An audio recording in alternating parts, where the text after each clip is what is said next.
Welcome to the TheEatingCast. I'm Chris.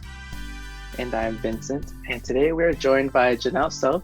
She is a Filipinx-American journalist, broadcaster, and a Filipino-American media pioneer. And today we're going to talk about her immigration story, her successful career here, and as well as a little bit about mental health among the Filipino-American community. Welcome, Jannelle. Thank you so much, Chris and Vince, for having me on. I'm so excited. Thank you for coming on, Jannelle. It's our pleasure to have you on, and also just kind of like taking a part of your day, to just kind of hang out with us and talk with us. It's definitely something that's very appreciated. So with that said, Jannelle, what kind of what are you currently doing right now? Just kind of keeping yourself productive and everything like that during these hard times. So currently, I formed my own production company in 2000 and I would say 16, and I launched my own weekly show in 2017. So next month, actually in 3 weeks, I will be celebrating the 3rd anniversary of the new weekly show. Wow. Basically self-finance the production, and I also buy airtime. So currently I'm buying airtime from 3 different channels: Filipino channel, which is a cable channel, Lifestyle Network, also cable, and KSCI TV LA 18, which is a local channel here in Southern California, where I air the Filipino. It's mostly a Filipino talk show. Gotcha. If I remember correctly, when you first came to the States and started your career in the entertainment industry, was it Kababayan? Kababayan, yes. Yeah. So was that the beginning of your career? No, I started in the Philippines. So I was a sportscaster in the Philippines covering basketball. Mostly basketball and boxing. I was fortunate enough to have been sent to cover international events like the Asian Games in Bangkok, Asian Games in Busan in Korea. Then I would normally, whenever there were NBA players visiting the Philippines doing their tours for different brands, we would interview them. Or I did cover the NBA All-Stars 1 year for a Filipino program in the Philippines. So I started there as a sportscaster. My parents moved here. First, they sent my siblings to school. And then my siblings got uncomfortable, I guess, didn't like it living here by themselves. They were both going to USC. So my parents decided to join them. And then at that point, I was aged out because I was born and raised in the Philippines. I was 21 when the family petition from my maternal grandmother got approved. So they were all able to come except for me. And so I was left in the Philippines for about a year. During that time, my dad kept calling every day, just wanting to persuade me to try America. He was saying that I couldn't say that I didn't like living here if I didn't experience it here. So after about a year, I didn't obviously want to leave because at that point in the Philippines, I was covering major sporting events. I also had a weekly sports show, and I was anchoring the news for a major network.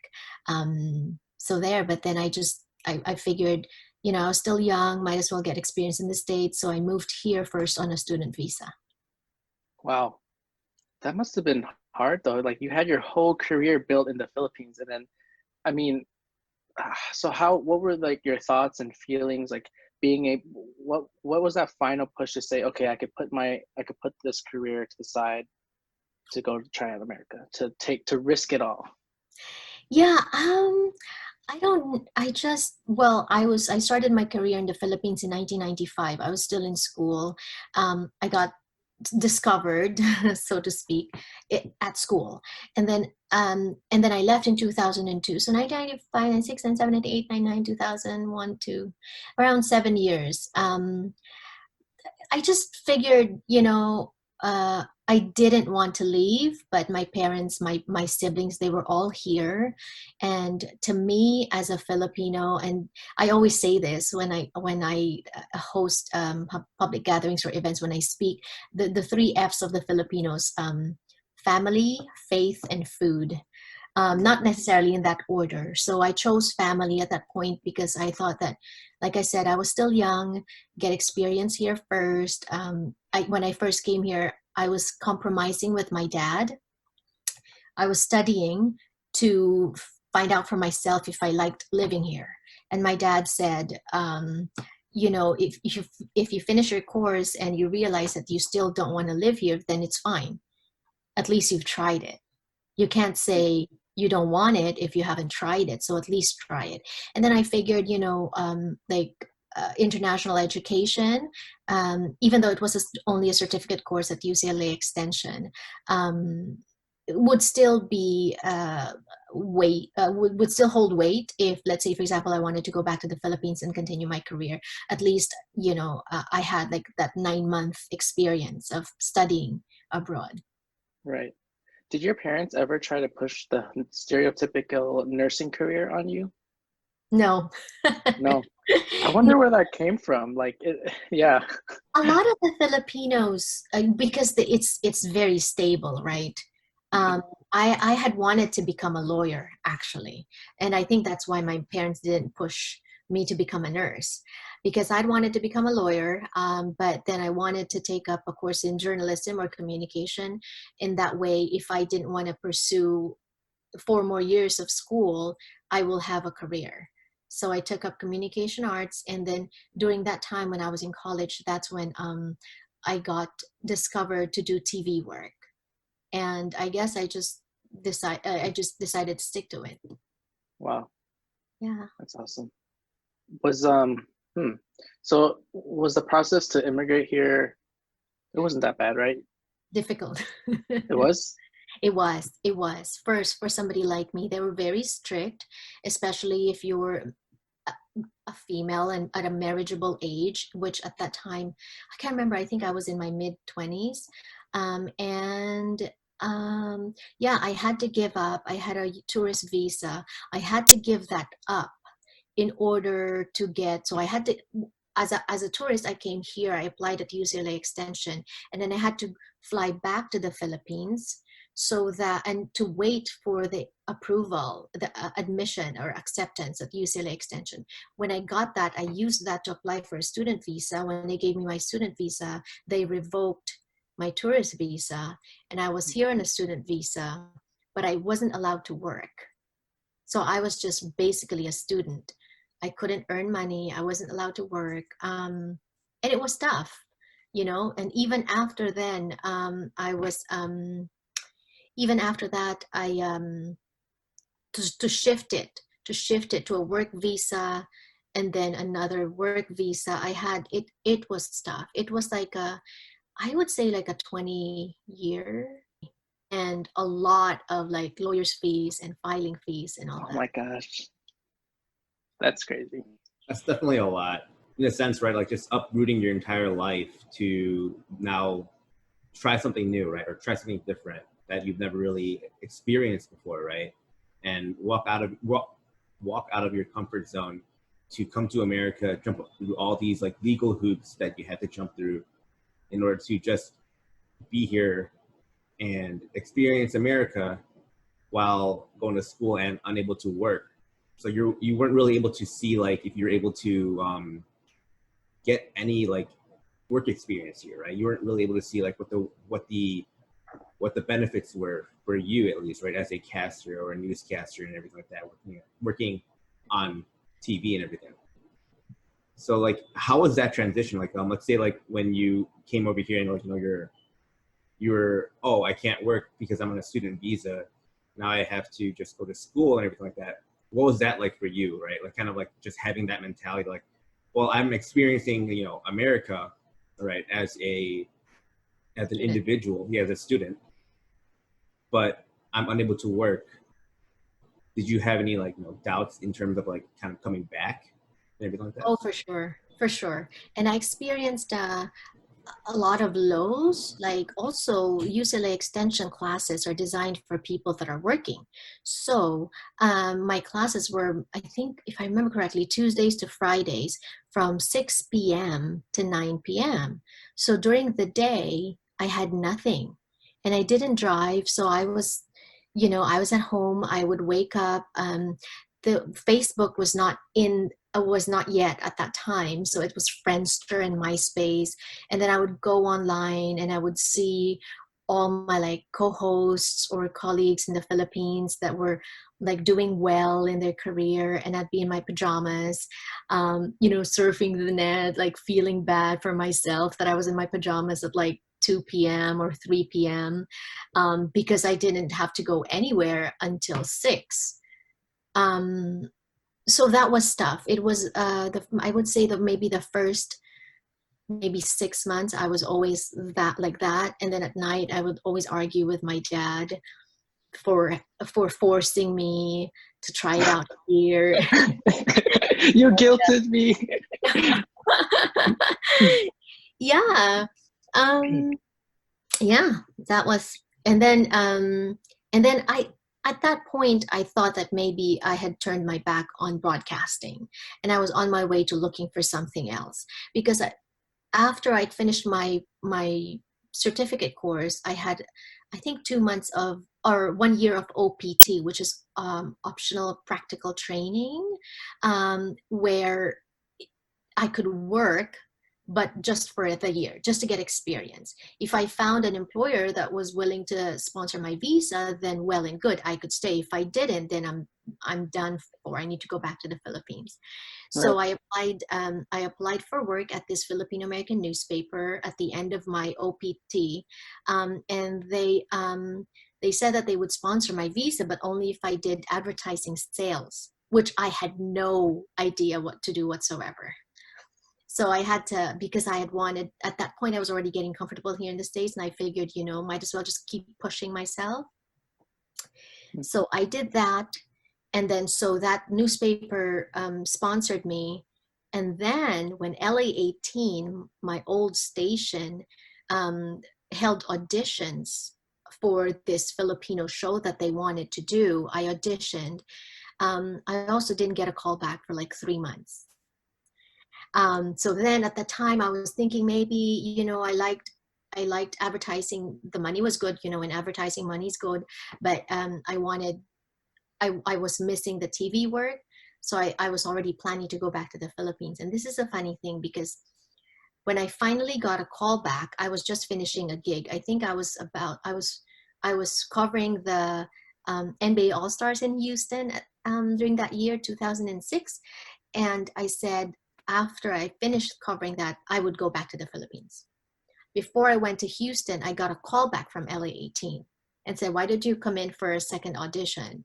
I said, okay, da-da-da. So basically it was all so fast. I went in for a second audition, and then after that, they said, okay, then you're ready to train.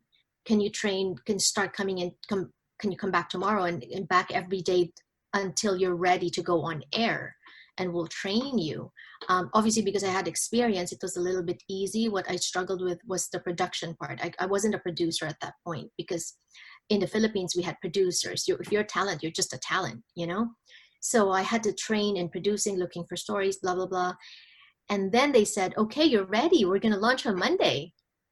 And then that's when I said, but wait a minute. I don't have immigration papers, because my work visa was with a Philippine newspaper, not with LA18. So you have to apply I had to get a concurrent work visa so I could work for the two companies, which is tough. Okay. Yeah. That's crazy. When you don't have your work visas here are tied to the company that sponsored you. So you can't work 2-3 jobs. Because if you want to do that, then each company should get should get a work visa sponsored for you. Right. And they could have easily said no, right? Like if they wanted to monopolize you, they could have just kept you. Yeah. Yes. So this one. So then they just said, okay, well, you should have told us earlier. Then they expedited my visa, and then I think we launched maybe 2 weeks after that. And that was the show that I started and produced. It's the first and only locally produced daily talk show for Filipinos in the US. And I ran it for about 8.5 years until I turned my back on my career again to start a family. Aw. That's cute. Yeah. That is very cute. But it's also kind of like it's amazing, right? Like kind of like how, in a sense, everything kind of worked out that way, because it's kind of like going back to what you said, right? Like the Filipinos, right? They believe in the 3 Fs, right? Which is family, faith, and food. In whichever particular order, right? And in your case, right, it was just like you were with your family, and everything like that, and you were trying your best to make everything work. But at the end of the day, you were dead set on going back to the Philippines to resume your career. Right. And then out of the blue, you got this call saying, "Hey, we want you to come back in for a second interview."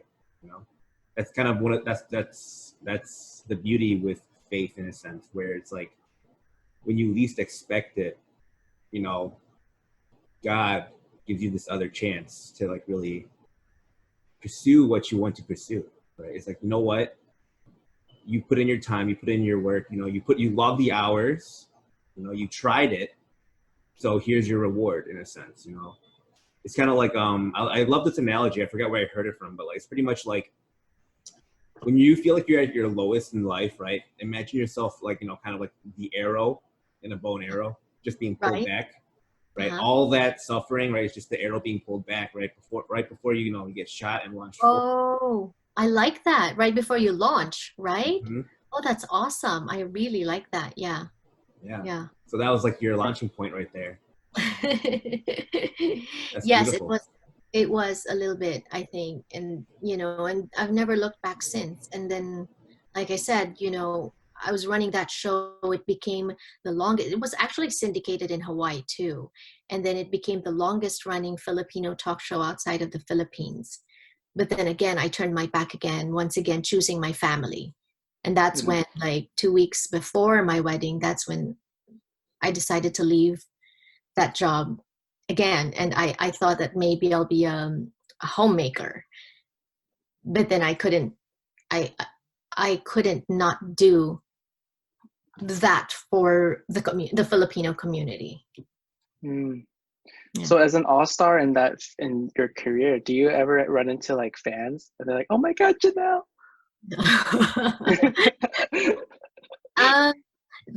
Though I'm not, I don't think I think of, I don't know, like I don't have a big following, I think now, as big as it was before, especially when I was doing sports. There was one time I was already living here in the States in 2010, so that was 4 years since I left the Philippines. My family and I were vacationing in Italy, and I think it was in Rome. We were at a cafe, and there was a Filipino guy who knew of me from the Philippines, because it's sports, you see a lot of guys watch it.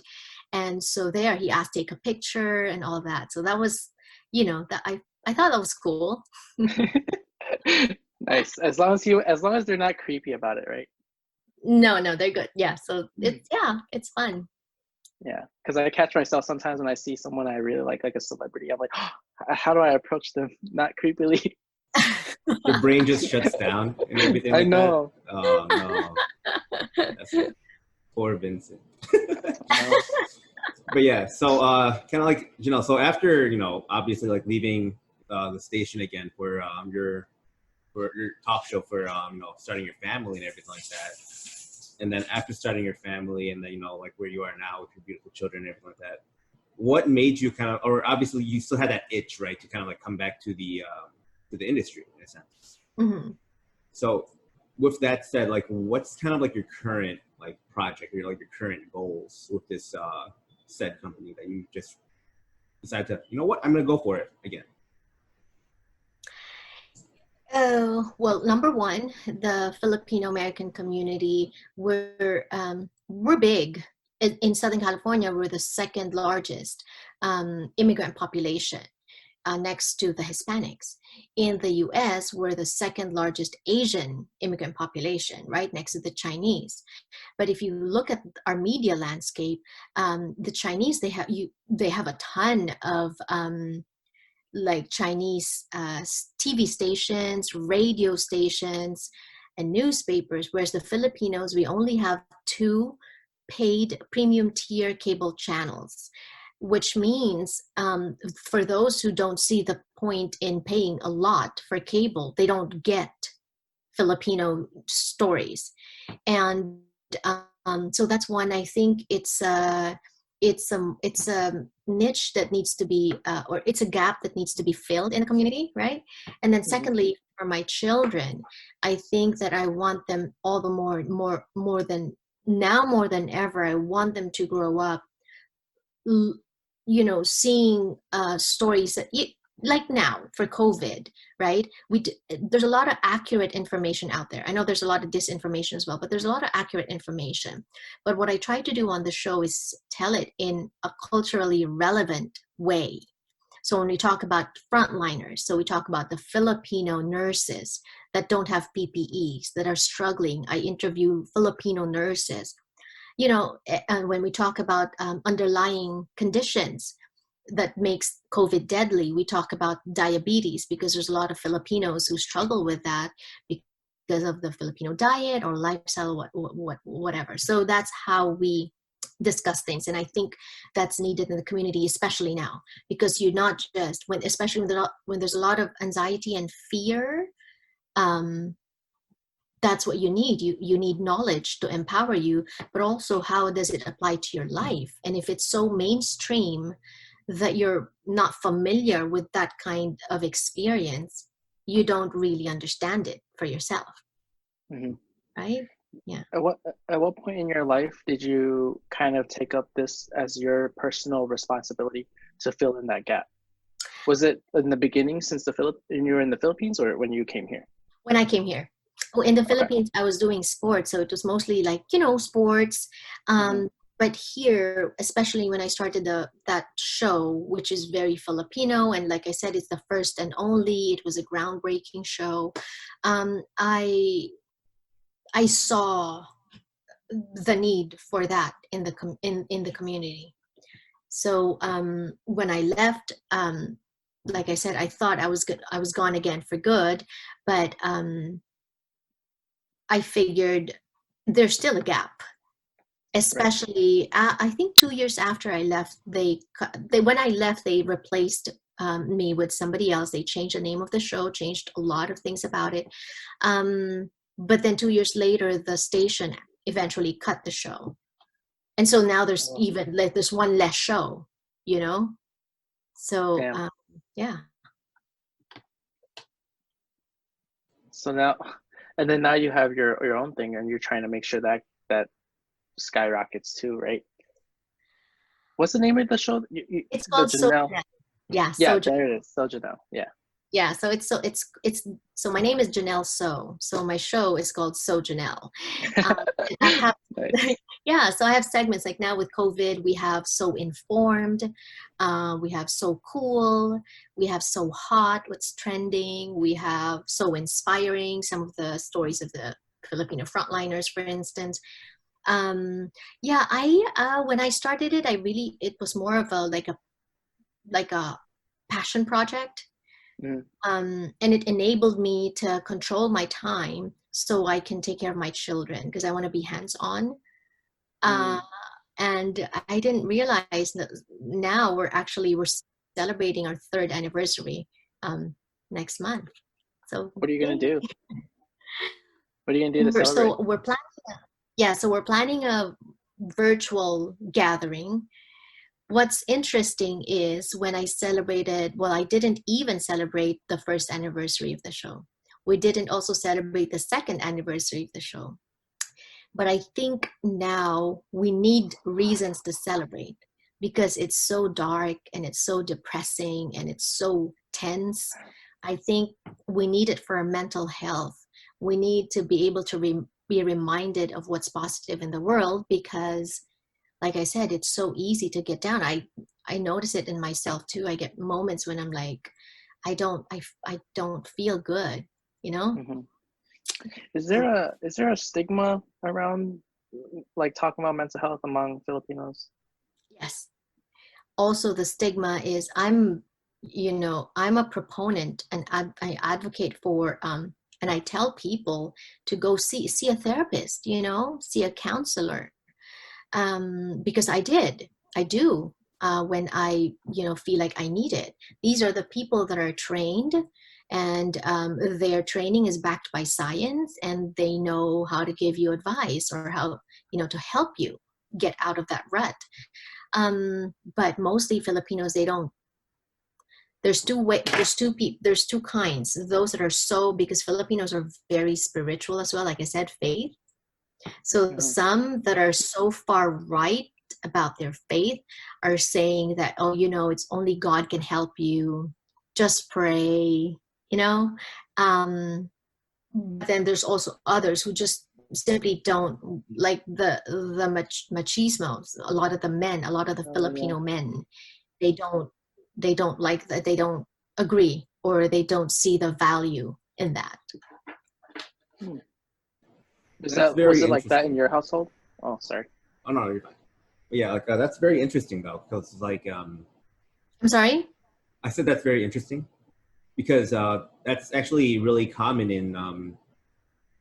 I feel like that's really a common topic in a lot of just like immigrant families or immigrant culture.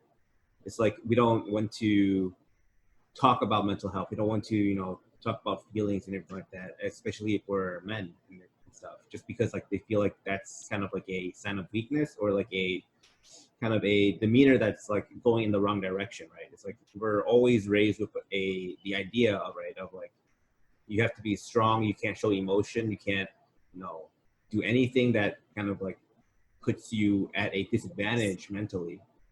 And it's really sad that that's kind of like the case,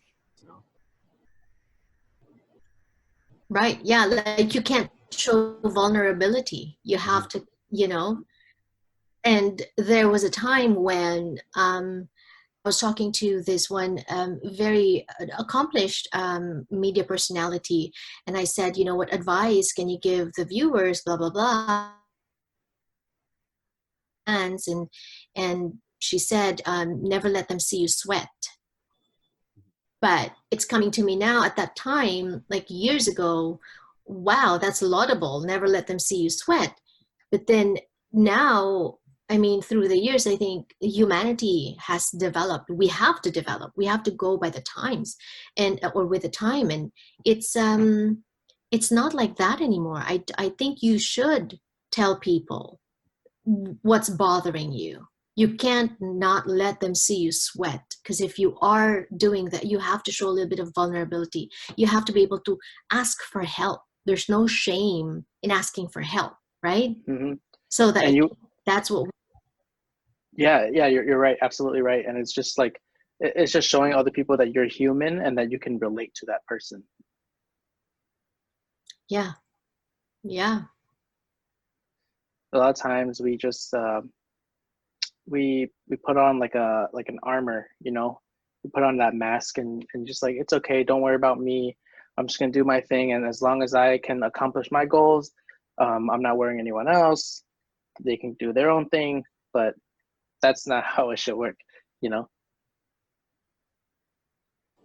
I think like the beauty behind that too actually is like, now at least, right, kind of like going back to like what Jannelle said, we're actually entering a time where we're more progressive in a sense, right? We're more open and we're more accepting of like individuals that do have like some type of like mental illness, or like we're more open to actually like sharing our thoughts and our feelings and our emotions on certain topics and certain things that's going on, right? Especially like right now, right? There's a lot of stigma right now on a lot of like Asian Americans, right, with the whole COVID thing. As well as that, you also have a lot of like other stigmas, or like kind of like a lot of current like current things that are rising, right? Like especially like with the Black Lives Matter movement. So there's like a lot that's going on right now that's kind of like really giving us the ability to open up more, right? We're able to express ourselves, right?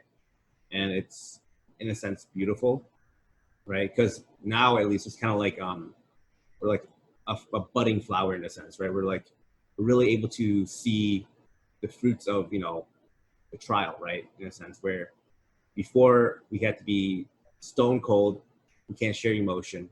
If you talk about emotion, you're seen as a weak person, and we have to put up a front. And now the flower is finally like budding after all this pent up anger, or like pent up frustration. We're now progressing to a time where it's like it's okay to talk about your feelings. It's okay to open up a little bit, you know, to your friends, your family, you know, and even if like it's also now seen okay to find that help that you may need, you know, if you're struggling mentally. Right. It's okay to be vulnerable.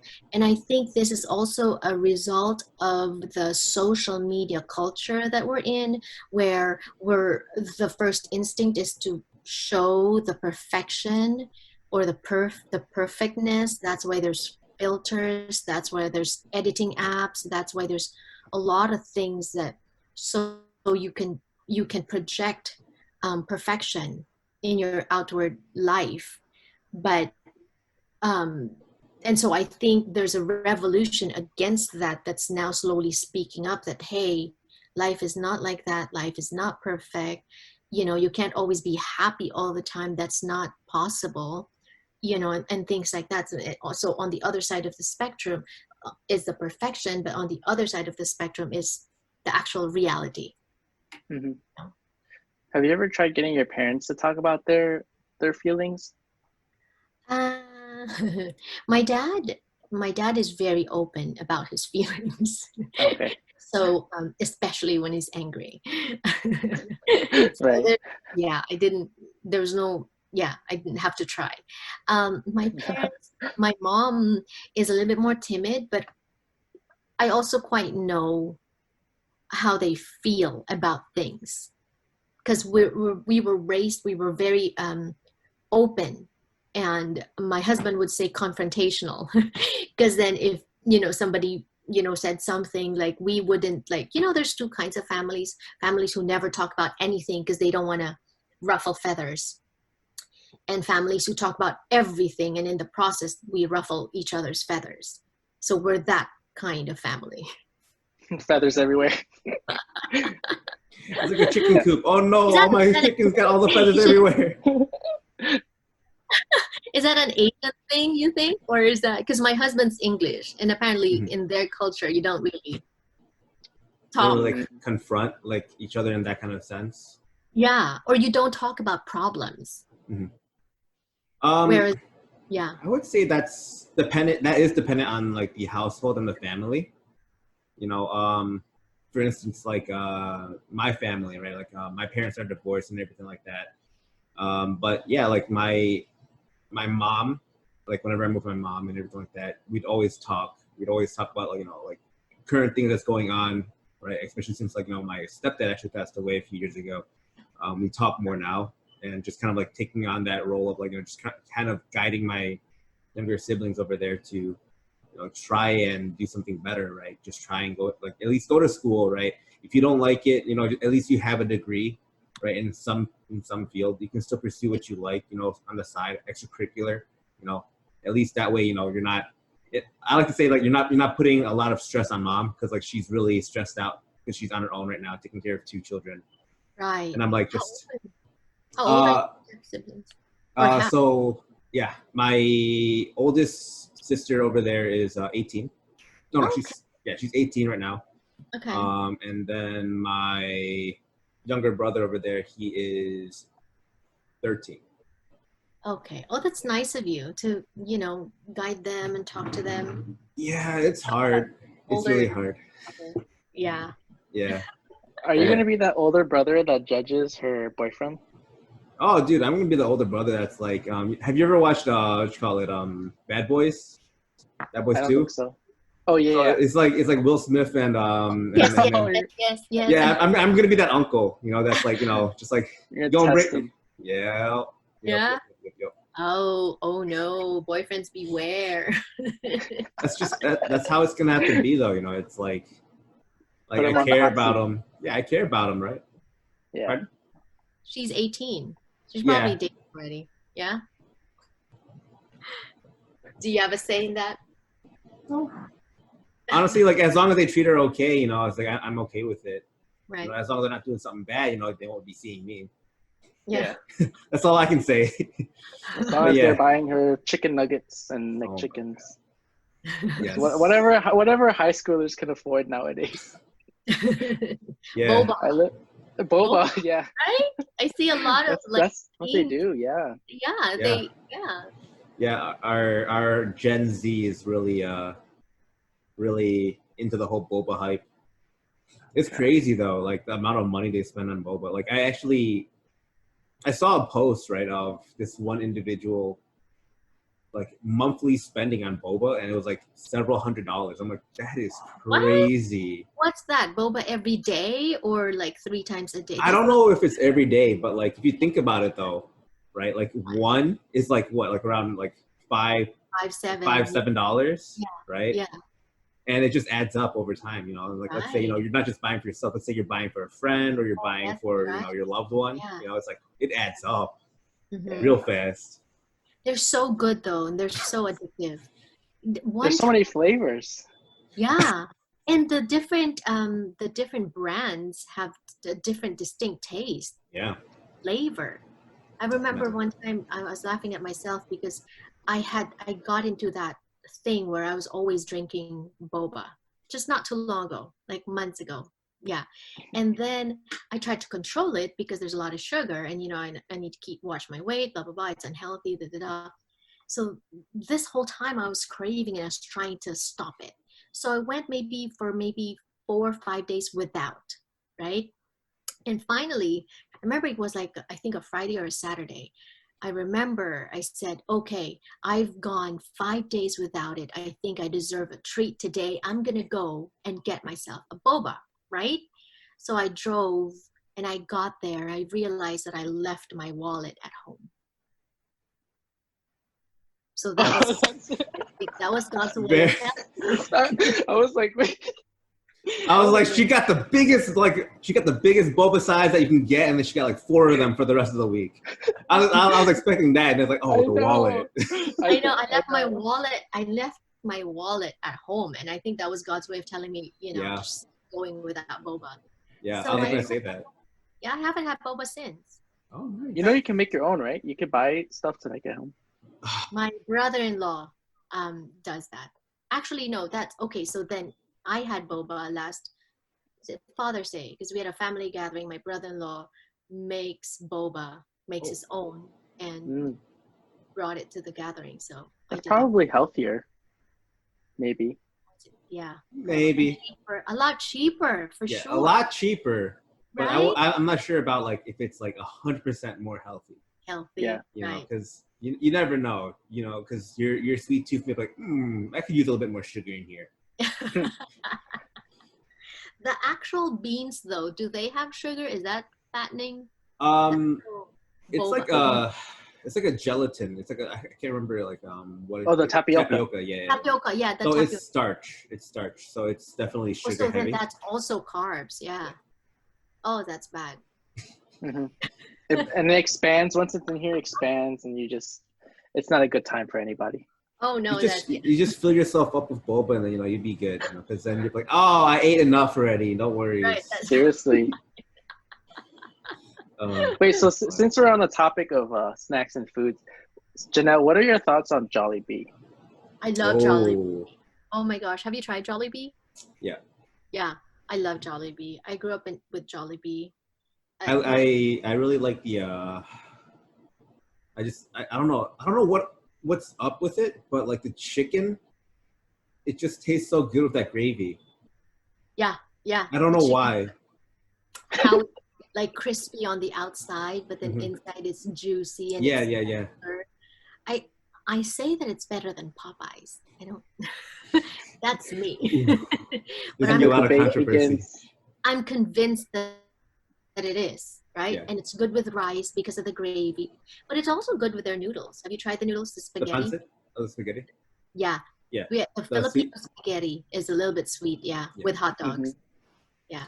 I don't know why, but I grew to like that, and I grew to like that at a really young age. Like, so I'm Chinese.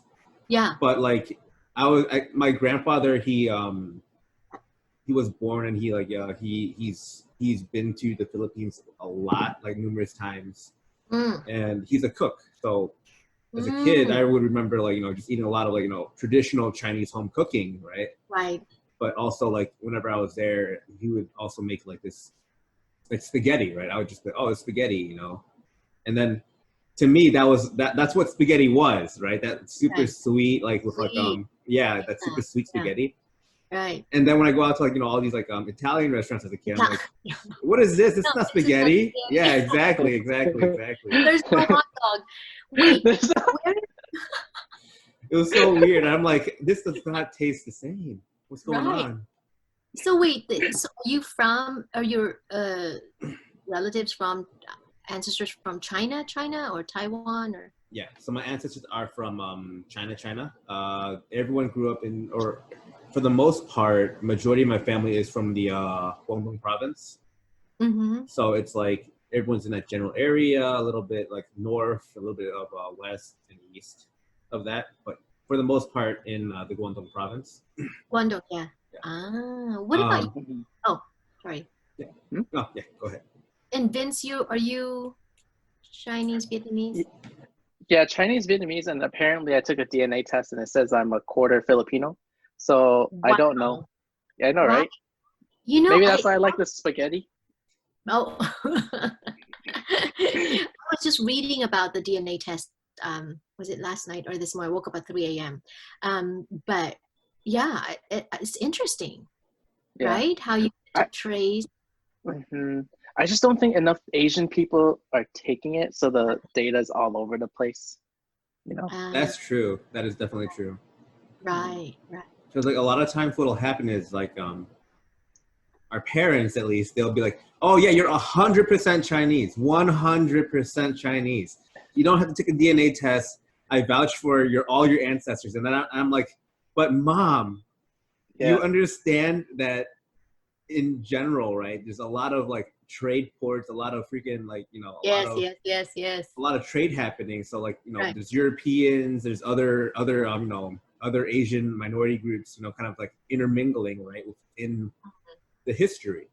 So it's like you can't say we're 100%. Exactly. Right. So I'm like, that can't be the case, like somewhere down the road, I have to have a European or some type of like descendant from Europe, just because like for the most part, from my understanding, like a widow's peak, which is what I have right here, is like it's not a common Asian trait; it's a European trait.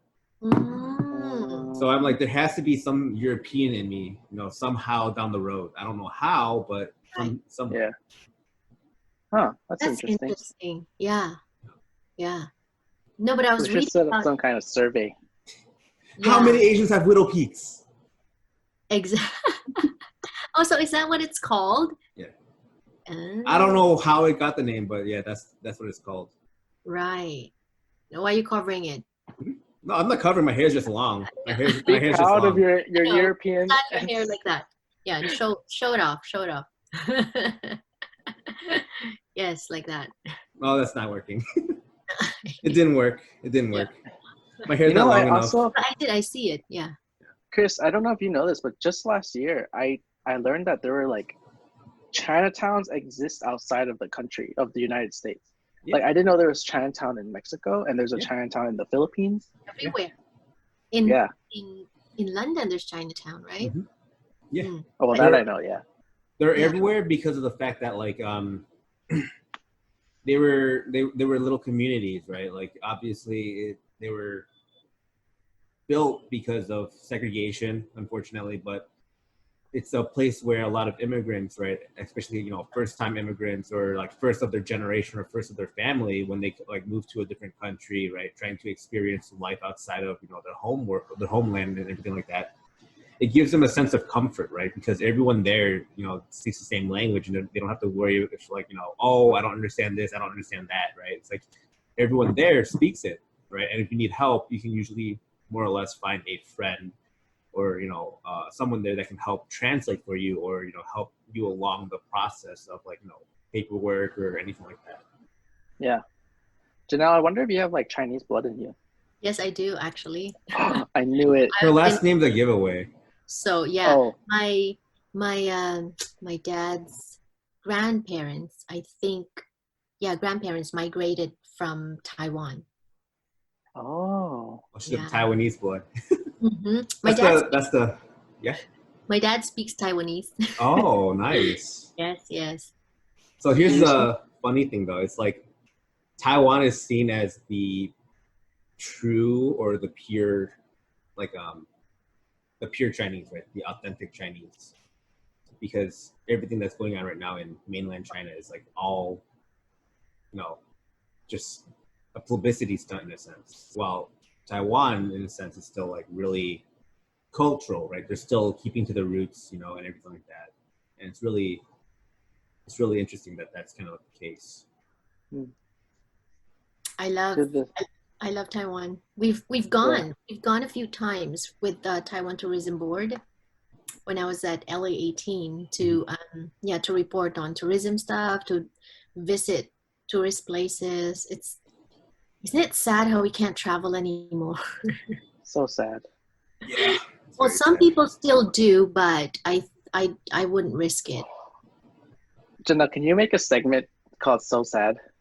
Yeah, right. So sad. What do you think should we talk about? Just nostalgia. Nostalgia factors and like travel bans.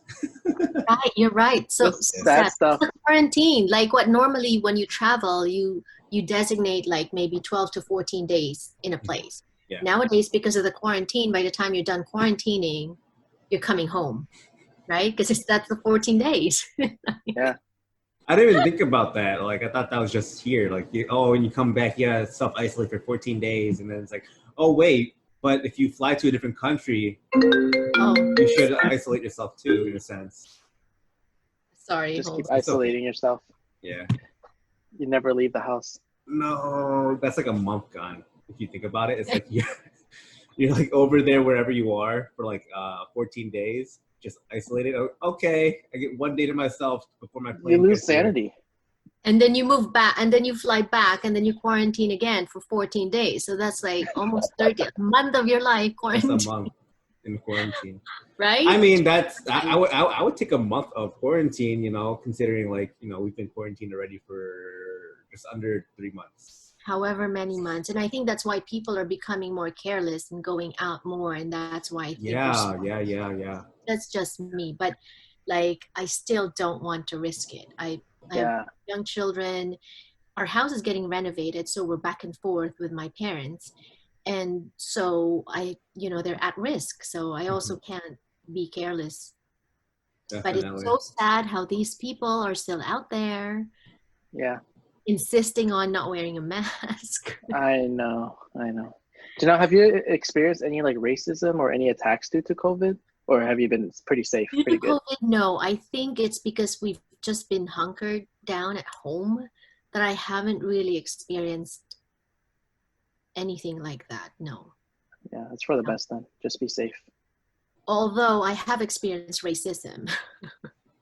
Oh, you want to talk about that? One time I was covering, I can't remember what it was, a launch.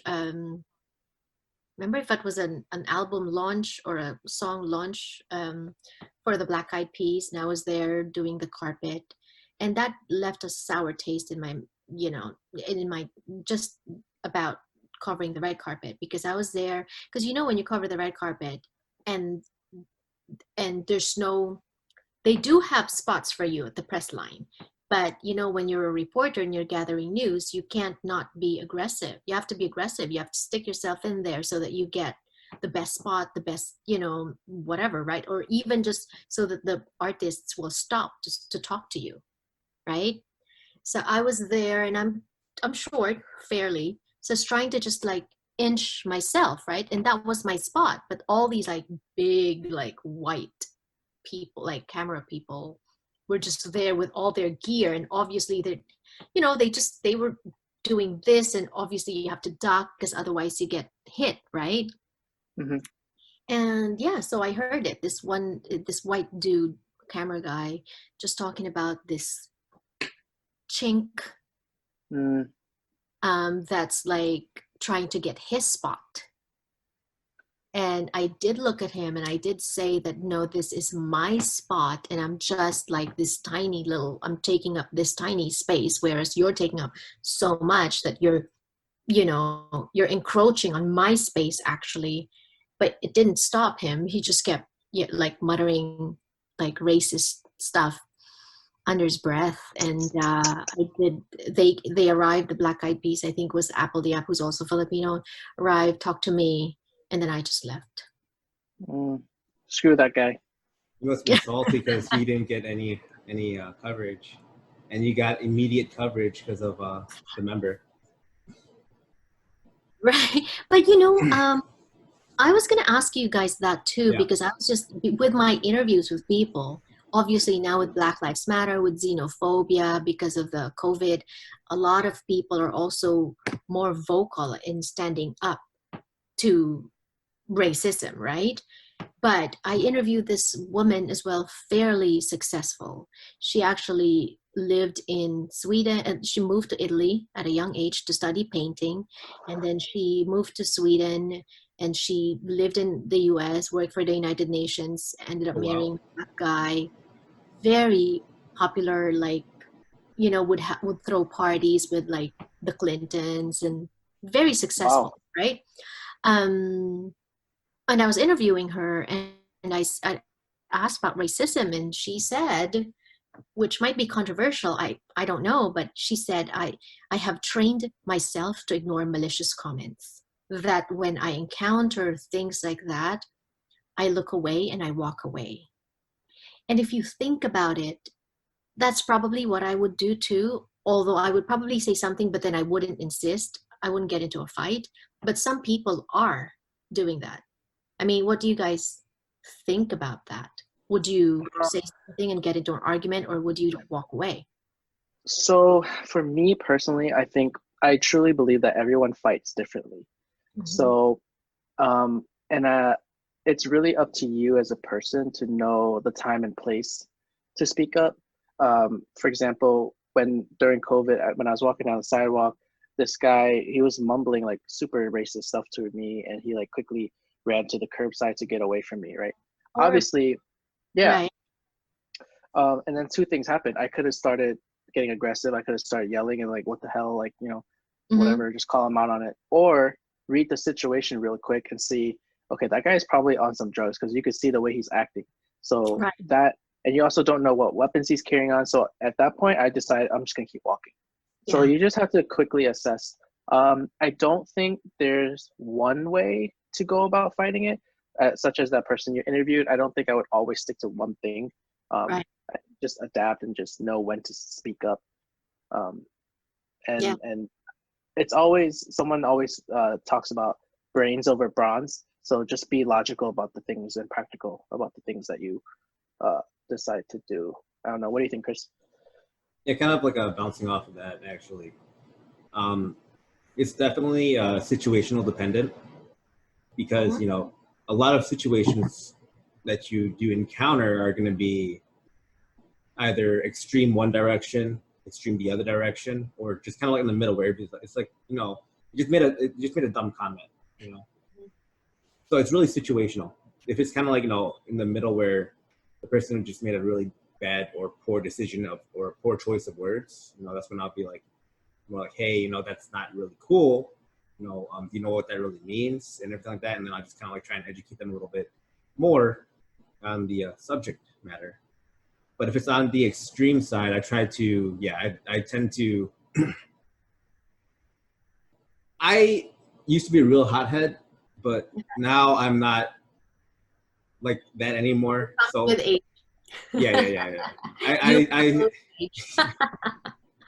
definitely. Yeah. But I tend to like de-escalate things now. It's like, I always, like, if they're making a racist comment, about, oh, you should go back home to your own country, and they're being really aggressive on that, I just tell them, sir, I don't want any trouble, you just calm down. Right. It's not about this, we're all in this together, I'm born here, or whatever. And then they say, oh, whatever this, whatever that, then that's when I'll get like a little defensive, in a sense, where it's like, technically you guys also are immigrants too. And then they have anything to backlash that. It's like, well, technically we are the ones that built your country. I hate to say it, but like, you should show us a little more gratitude. It's like, we're the one that built the world for you. We're the one that laid the bricks. Mm-hmm. Right. It's hard Yeah. though. It's hard because like when things like that happen, I try to think big picture too. Like if I let them walk away on me, what if they do that to the next person?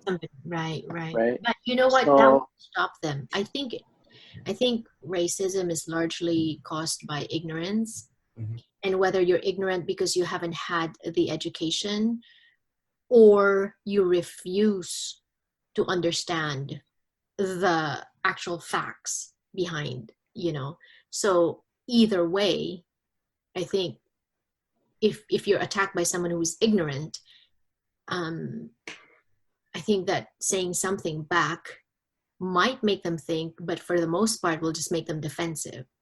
mm, Right. I Definitely. think that, and that's why, it made me think about, because now it was just, I brought it up because I just interviewed her, and I found that refreshing, because before that I was interviewing people that are, rah, rah, rah, like, no to mhm, xenophobia, no to systemic racism, da, da, da. And everyone's just really voicing out their opinion in a very emotional way, right? mhm.